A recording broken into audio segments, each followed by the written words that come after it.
Last episode में बादशाह एक बदले हुए इंसान के तौर पर सामने आता है।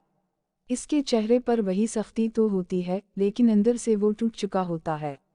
इसे एहसास हो चुका होता है कि इसने अपनी अना और ताकत के नशे में आकर न सिर्फ गुलाम के साथ जुल्म किया बल्कि सनदरी की जिंदगी भी बर्बाद कर दी। बादशाह को हर लम्हा सनदरी की वो बातें याद आती हैं जब उसने सच्चाई बताने की कोशिश की थी, मगर उसने यकीन नहीं किया। अब वो अपने किए पर पछता रहा होता है। इसकी रातें बेचैन और दिन बेसुकून हो चुके होते हैं।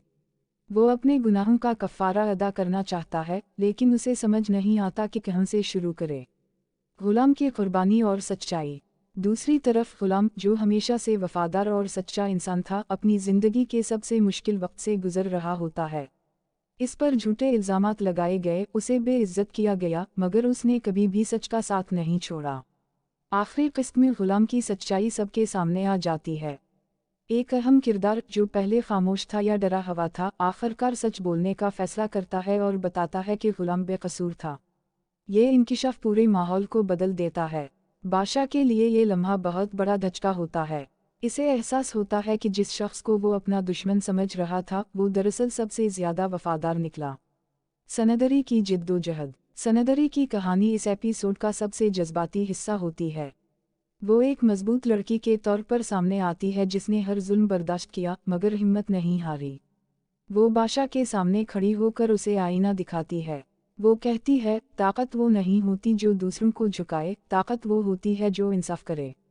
ये अल्फाज बादशाह के दिल पर गहरे असर छोड़ते हैं। सनदरी अब वो कमज़ोर लड़की नहीं रही, बल्कि एक मजबूत और खौददार औरत बन चुकी होती है। बादशाह का फैसला। कहानी का सबसे अहम मोड़ तब आता है जब बादशाह सबके सामने अपनी गलतियों का इतिराफ़ करता है। वो गुलाम से माफ़ी मांगता है और सनदरी के सामने सर झुका देता है। ये मंजर बहुत जज्बाती होता है क्योंकि एक ताकतवर इंसान का यूं टूटकर माफ़ी मांगना आसान नहीं होता। बादशाह कहता है, मैंने अपनी अना में आकर सब कुछ खो दिया, अगर मुमकिन हो तो मुझे माफ़ कर दो।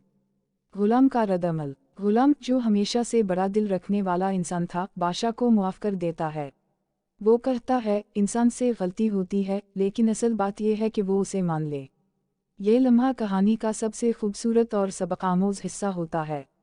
गुलाम का किरदार यह अज़मत की मिसाल बन जाता है। सनदरी का फैसला। अब सबकी नज़रें सनदरी पर होती हैं। क्या वो बादशाह को माफ़ करेगी? क्या वो गुलाम के साथ नई ज़िंदगी शुरू करेगी? सनदरी कुछ देर खामोश रहती है, फिर वो कहती है, माफ़ करना आसान नहीं होता, लेकिन नफ़रत के साथ जीना इससे भी मुश्किल है। वो बादशाह को माफ़ तो कर देती है, मगर उसके साथ रहने का फ़ैसला नहीं करती। वो अपनी ज़िंदगी अपने तरीक़े से गुजारने का फ़ैसला करती है।